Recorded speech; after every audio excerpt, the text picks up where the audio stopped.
Hey, good morning. Good to see y'all guys. Sean. Hey, let me start over. Good morning. Good to see y'all guys. This is Sean from the Voice for Dirt Road.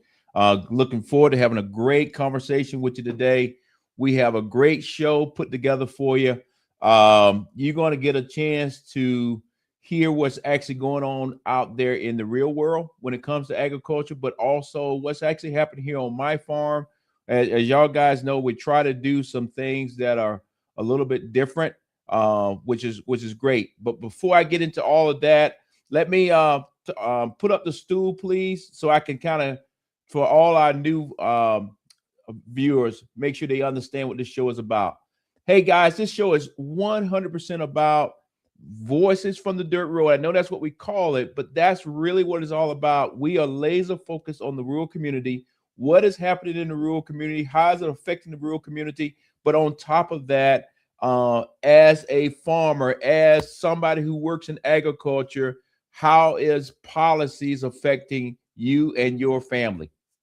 So with that, if you put the stool back up again, I just want to talk the stool for everybody. Um, what let me just tell everybody today we got a brand new teammate. She's doing an awesome job. She's the person behind the scenes. I won't say her name, but everything that goes great today is 100% on her, and anything that goes wrong today is 100% on me. We were having a great conversation right before the show started, and we looked up, and I said, "Oh my goodness, it's 7 o'clock." So we had to just jump right into it. But just to let you know, this show, like I said, is laser focused on the rural community. We talk about 3 or 4 different things, and we talk about it based on the stool that we have here. One is livestock. Livestock is the type farming that I'm part of. I'm a cattle producer, but that livestock could be poultry, anything out there across the board, even the guys who are actually have horses and all of those kind of things, chicken production, you name it. That's all livestock. And then in addition to that, we have row crop. And as y'all guys know, here in the great state of Georgia and really all over the country, at least the southern part of the country, we're inside of a major drought right now. So all of us are hurting when it comes to rainfall. Even though we've been getting some rain this past week or this week, we are still in a deficit. So many of our row crop farmers are struggling either to get a crop in the field, and if they got it in the field, is it enough moisture to make the crop come up? And then over there, all the way over is forestry. In the forestry world, here in Georgia, we have a lot of pine trees, and throughout the South, we have a lot of pine trees. But that forestry community is a lot more than that. And I'm happy to say that we're going to get into the conversation that just the other night, the farm bill, I call it Farm Bill 2.0, passed the House, and we'll talk some more about some of those details. And then ultimately, everything that I just mentioned there, the USDA is the one who actually oversees all of it. They help support us as farmers across the board. Our businesses, you name it, all that falls up under the USDA, Secretary Rollins, and those individuals. And then, as you can see up there at the top, we have been saying over a year now, pass the Farm Bill. So I'm happy to say that the Farm Bill has passed the House, but pump your brakes. That does not mean that we actually got a Farm Bill yet. So later on in the show, we're going to get into that a lot more. But I am happy to say that at some point we may be able to take that off the top of our stool. And as y'all guys know, we've been working extremely hard behind the scenes to try to get this Farm Bill passed. But we're just about there, but we're not there yet. So with that, let me give you a little bit of an update on what's going on here on the farm. And the reason why I like to give you just a little update, because I want everybody to know that even though I'm sitting here talking to you about agriculture policy or what else can be affecting you on the farm, I am just like you. I am a farmer. So when I'm not sitting behind this computer, I'm actually outside doing it. And just so happened right now on our farm here in Northwest Georgia, Polk County, we just finished calving season. So if you were watching a couple episodes a few months ago, we had about, I think, 12 or 14 calves. Those calves are growing right now, but 45 days went by. After 45 days, we turn back around and we go back through the artificial insemination process. That's AI, for our cows to get them pregnant to have the next set of calves for next year. For y'all guys to know, we don't actually run a bull on my farm. We do bring a bull in for cleanup afterwards, and I explained some of that. But what we actually are doing here on the farm, I and my team, we actually purchase semen from all over the country of some of the best bulls in the entire country and sometimes in the entire world, based on certain criteria. Some of that criteria is making sure that it's going to produce the best meat, but also we want to make sure our cows are gentle, so that you don't get out there and get hurt with them.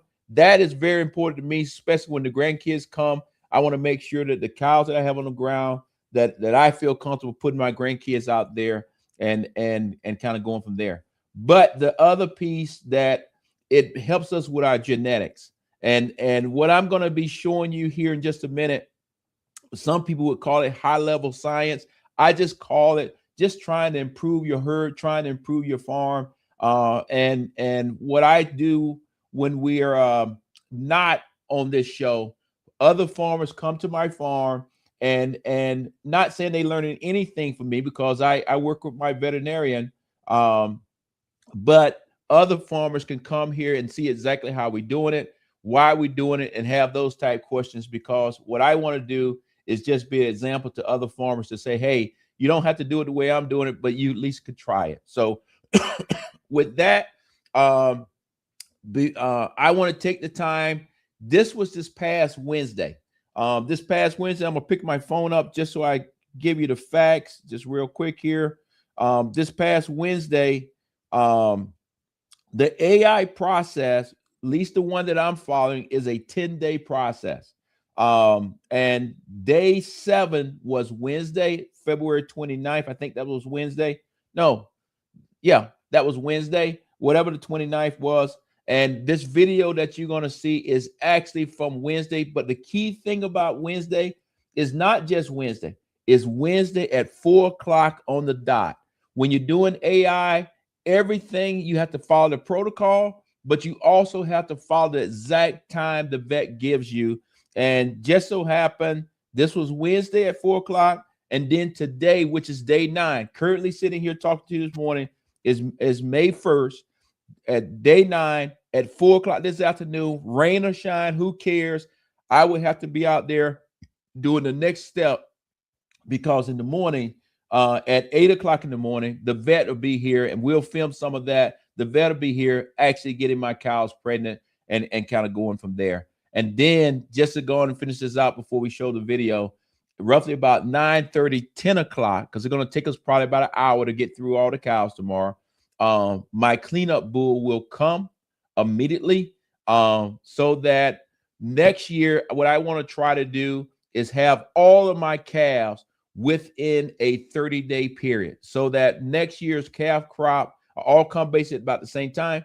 But then when it's time to sell them, they'll all roughly be about the same size and kind of go from there. So we're trying to use some best practices, trying to use some science in behind everything that's going on. But with that, enough talking. Let's show the video. You might have your good little chuckle there. So please play the video. Yep, this is the first step in the process, or actually it's not the first step. This is like day 7 of the process. What we're gonna do now, we got to give her a shot of Lutalyse, and then I got to pull this device out of her. But you got to make sure you have your gloves on, because you get it on your hands, it can have great effect on you. So let's go and get it pulled out.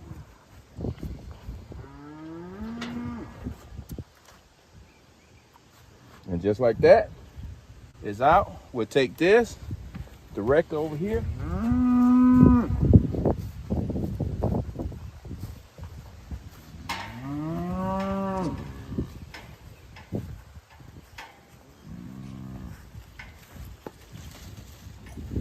And it's done.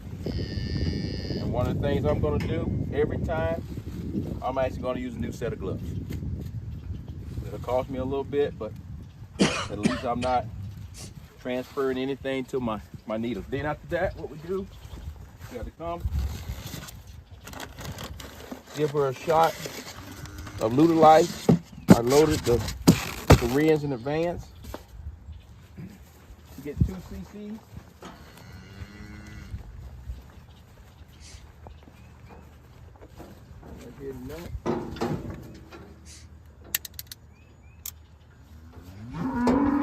And it's done.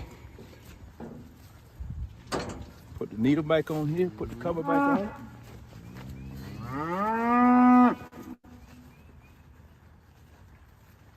Put this back in here, keep it clean. And it's 4:05. We're supposed to start at 4 o'clock. First cow done, get the rest going. All right, we're gonna keep doing that now for the next 14, 15 cows. Have a great day. As you can see there, things went extremely well that day. The cows were very calm. When you doing these type things, like you do anything when it comes to science, you need to always be wearing gloves. You don't want to get the cow sick. You don't want to get yourself sick. I won't go into all the details on it, but this is the things that we're doing behind the scenes. But also, this is the same thing that many farms across the United States is actually going to.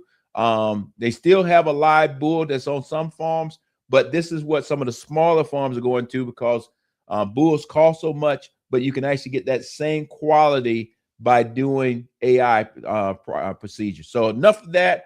What I will do for you is I probably won't film anything today, because today is nothing more than a shot, but I will film some tomorrow morning at 8 o'clock, rain or shine. We will be getting these cows pregnant tomorrow. And then on top of that, roughly about 9:30, 10 o'clock, the cleanup bull will come so that anybody who didn't get pregnant, he will get them pregnant, and with hopes in 9 months, if you don't know, a cow has a calf in 9 months, that all the cows we have in their calves roughly about the same. We'll see that my plan worked 9 months from now. Let's go and change gears a little bit. We're going to start talking about what else is going on in the great state of Georgia with the forest fires. As y'all guys know, southeast Georgia has been having 2 fires that's going on. One is called the Pineland Road fire, and then the other was Highway 82. I know exactly Highway 82. I think most of us know Highway 82 because we take that as on our way down to Savannah. But both of these fires right now are still not contained. The Pineland fire is roughly about 23% contained, and Highway 82, as of last night when I looked at this, is roughly about 37% contained. My understanding, because I have family down in the Savannah area, is that they have been getting some rain. However, it hadn't been the rain that we've been getting up here in Northwest Georgia. And I thank God for the rain we've been getting up here in Northwest Georgia. But when it makes it down there, it's just more of a miss. So it's not been enough rain to actually help contain the fire. But one of the things I want to do this morning is play a short little clip from Macon, Georgia, and let them give you a better idea of what's going on, because I know many of us got family down in the area, and we just want to just go up front and say we praying for all the families, for all everybody who's actually lost their houses and farms and everything else. And this fire is not over yet. So can you play the video, please? And this midday, firefighters across the state are making progress containing the wildfires. The 2 biggest fires have burned a total of more than 55,000 acres. The Clinch Pineland Road fire in Clinch County has burned over 32,000 acres. It's now contained only 23%. Crews also have determined the 10-day-old fire was accidentally started by a welder. Over in Brantley County, the Highway 82 fire has burned more than 22,000 acres, only a third of that being contained. Firefighters say even though some areas got rain, it just wasn't enough. Yeah, like I said there, it's these fires have been going on now. It feels like it's been about 2 weeks. Don't quote me on that. But we hopefully and we have help that's coming from all over Georgia, coming from Alabama, coming from everywhere. We have the National Guard out there. Everybody's actually hands on deck trying to get these fires under control. However, I think everybody also understands that Georgia, like many other places, but specifically Georgia, throughout the entire state, we are in a major drought. It's kind of strange that we're being in a drought this time of year because, it's supposed to be like rainy season for us, but it's just not happening. So the reality of it is these fires are spreading and spreading and spreading. So we'll continue to keep up on this, but continue to pray for rain, because I think the rain is going to help us in two ways. One is going to help with the drought, but at the same time, hopefully they can also get some rain down there, and that could help slow down the fire so that the firefighters and all the first responders and volunteers can get this containment up to a greater level. I think I saw a clip the other day on the news, or saw something where the governor was talking about that these two fires that we have right now in Georgia are the two biggest fires in the United States right now. So let's just take that, put all those people in our prayers, and continue to support our firefighters and first responders, because I know they rotating them in and rotating them out. And when I say rotating them in and rotating them out, it's firefighters that are coming from all over the state and everywhere, going down and trying to help contain the fire itself. Now, I talked about last week that this next show, which is today, I was going to talk about the Farm Bill. When I mentioned the Farm Bill last week, I had no clue that just last night or the night before, depending on how you want to look at it, the House of Representatives passed the Farm Bill. I call it the Farm Bill 2.0. They passed it. It's a lot of great things in it. But before we get to celebrating too much, let's pump our brakes a little bit, is because the House passed it. And when I say passed it, Democrats and Republicans, bipartisan, actually voted to pass the Farm Bill. So it wasn't like one side did it, or whether together they passed the Farm Bill. Today I was supposed to go into detail on what was in it.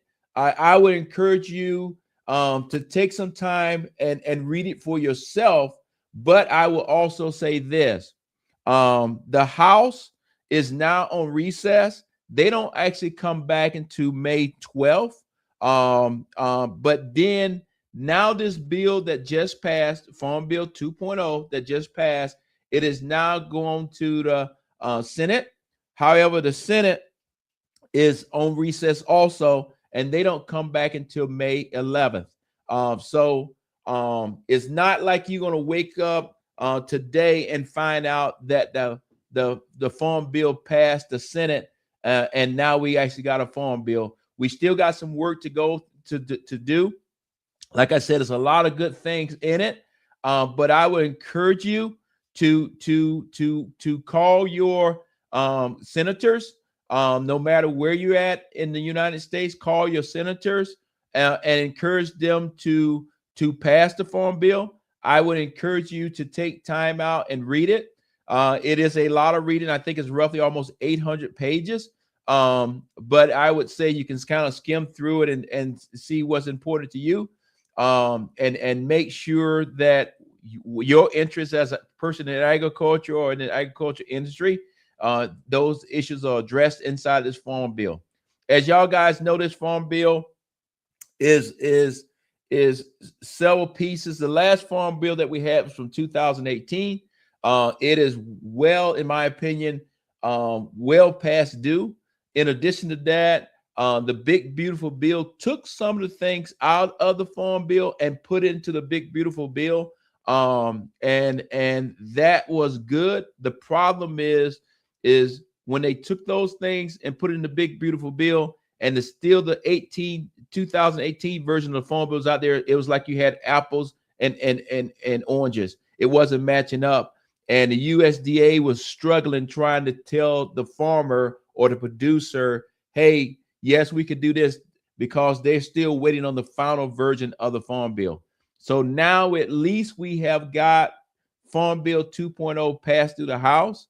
However, USDA is not going to be able to tell the producer, you and I as the farmer, anything until we get a version that comes out of the Senate.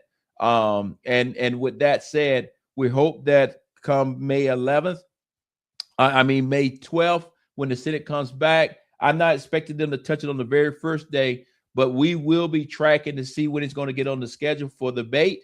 But I would encourage you this week, please reach out to your congressman. I'm going to reach out to my two here in Georgia and say, hey, I support the farm bill. I want you to get it there and pass this thing for all our farmers and everybody else across the board. One other thing I want to do is just to let you know, here's a letter that was written by almost 200 different companies directly to our House of Representatives. It went in there last week, encouraging our representatives to stop all the fighting and actually get the farm bill passed. So that I just wanted to show you this is that many of our organizations that we support, we pay our dues to, like I'm part of the Cattlemen Association. We pay our dues to. We expect them to fight for us in DC, and the farm bill is that major fight that we need to have. Now, transitioning. As y'all guys know, the farm bill also has another part to it, and that's called the SNAP program. When I was a kid, they called it food stamps. The reality of it is it's designed to make sure the least of us can have food on the table. And it mainly touches our children and our seniors. It has been some debate on the SNAP program, is people getting it or the right people getting it, all those kind of things. The reality of it is the SNAP program is part of the farm bill, but the SNAP program is connected to our economic base. So if everybody has jobs and everybody's doing great, is less people on the SNAP program. But if it was like COVID, where all kind of people started losing their jobs and things were a little crazy, then even people that normally wouldn't have been on SNAP, but they didn't have a job anymore, they needed to go on SNAP so they can actually feed their families. And then after the economy gets good again, they come back off. So I just want to bring that to your attention, because just this week, Secretary Rollins is talking about the SNAP program, and we're celebrating something. And I'm the first one to say, yes, anybody who's on the SNAP program and shouldn't be on the SNAP program, we need to get them off of it. However, we also need to be being clear with the American people that, hey, it's still a lot of people out here hurting right now, especially when you drive your car or drive your truck and try to go to the pump. Things are very expensive. So with that, just real quick, we want to touch it because the SNAP program is part of the farm bill. Most people don't actually know that. And I want to make sure that when that farm bill gets passed, is that SNAP program is still there to take care of our most needed, our most less needed, our people that needs the most. All right, can you play the video from Secretary? You've got some new news to break with us this morning. You know, federal data revealing 4 million fewer Americans are receiving SNAP benefits in the first year of this president's second term. These numbers are coming from your department. Enrollment falling 4.2 million people. And this is after the passage, of course, of the big, beautiful bill last July. What can you tell us? Well, it is a really big piece of news, and obviously there's a lot going on in the world, but back here and in the homeland, what are we doing to make sure that the president's promise to return the power to the people to drain the swamp is really happening? Under Joe Biden, the SNAP program, the food stamp program, grew by more than 40%. Of course, I believe they were buying votes for the election, putting as many people on as they could. Within the first hour of me being sworn in last February, we sent a letter to every governor in the country saying, partner with us. Let's make sure that this program is really working for those who need it the most. And as of just a couple of days ago, we now have moved 4.3 million Americans off of the food stamp program. A lot of that is fraud. A lot of it is people taking the program that shouldn't have been. And then a lot of it is just a better economy. We've had a wage growth that has outpaced inflation for the first time since early 2021. This is a really big day. So people don't don't need food stamps. And that's the goal of these government programs. Let's move people from welfare to work. The dignity of work is a real thing in this country. As you can see there, we still got some work to do on the food stamp program. I agree that if somebody's on it and they shouldn't be on it, we need to get them off of it. But I also want to just say that we need to make sure that we're being very clear with everybody is that a lot of those people that were on the program, those numbers that we're talking about is from the SNAP. I mean, from when we had the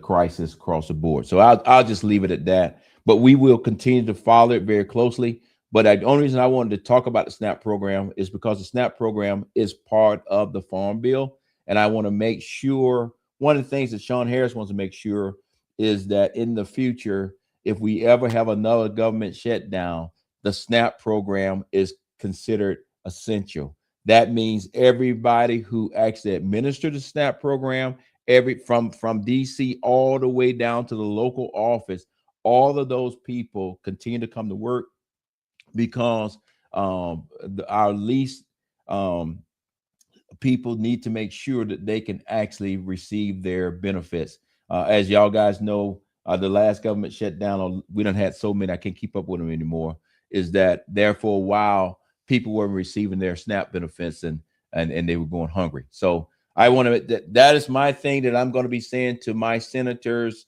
now is to ensure that the SNAP program is protected so that if the government shuts down, that portion of the Farm Bill that handles our individuals that need the most, our seniors and our less fortunate kids, they will be able to still receive their SNAP benefits regardless if we can't agree in DC, and it takes us completely off the table. With that, now I just want to move into one last thing. As y'all guys know, and you don't need me to tell you, things are very tight right now in the world of agriculture. Like I mentioned all this whole show, we got a farm bill that's moving, but we still don't have a farm bill. We as farmers, we are dealing with drought. We can't control the weather. Some like myself is praying for rain, whereas others that are out west that are saying, wow, where did all these tornadoes come from? So weather is an issue for our farmers. In addition to that, our farmers are dealing with just the high cost of everything that's happening out there, from gas to diesel to fertilizer, and all that is tied back to our war that we actually have in Iran with the blockade and all those kind of things. I hadn't watched the news this morning, so I'm not 100% sure is what's currently going on. But what I can tell you is when I get in my truck today to go fill it up, that diesel is going to be almost $5 a gallon for a diesel truck.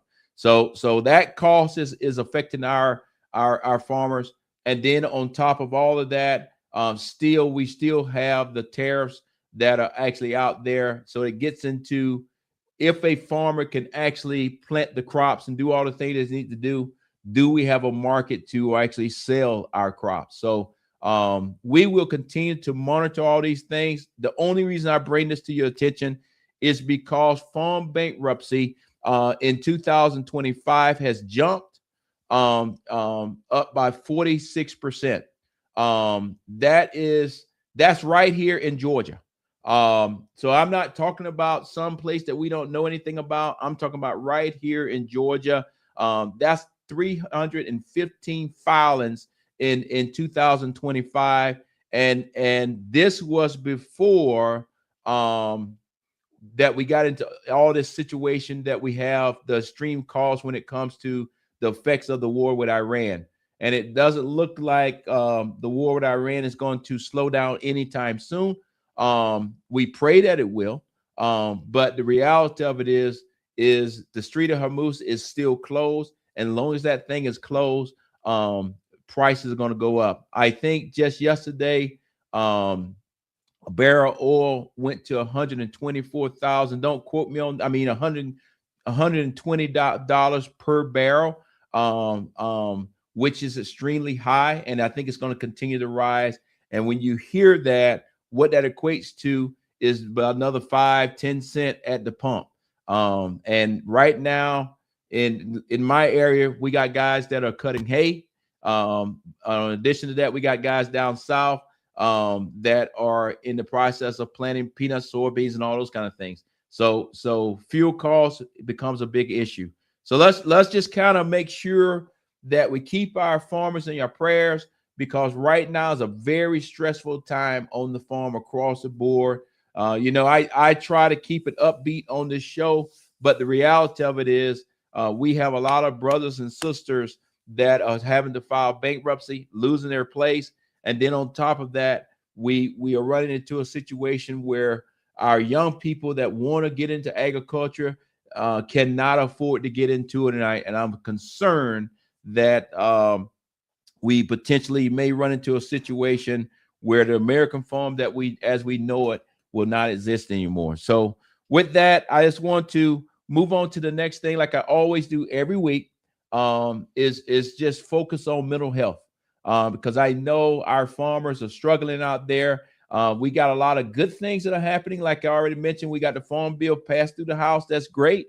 Now we got to put our hands back on the plow and get it through the Senate.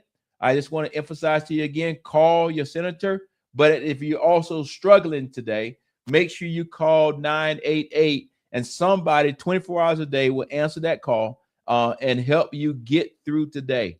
If you can just get through today, I promise you the sun will come up tomorrow, and it'll turn out to be okay. And we can get you some help. The last thing we need is for our farmers to think that they out there on the island by themselves and nobody cares, because I know our friends and families that live in our cities also care about our farmers out here, and they want them to continue to produce food for us. And I just want to make sure that our farmers know that we care. We care for your families, we care for your kids, and we appreciate all the hard work that you're doing. And today, when I'm out there on my farm, rain or shine, I don't know where it's going to be doing at 4 o'clock, but when I'm doing it, I'll be thinking about all the farmers out there, because a lot of us are doing some of the same things. And we do it because we love it. It's not easy, but we love it. And we want to produce food, quality food for the American people, and actually also for the world. So with that, hey, it's been a great talking to you this morning. We've been on the show roughly about 30 minutes. I told you, I like to try to do our shows in roughly about a 30-minute pop. I'll make it nice and short and clear. But what we will do this afternoon, we'll film a little bit, but especially tomorrow morning,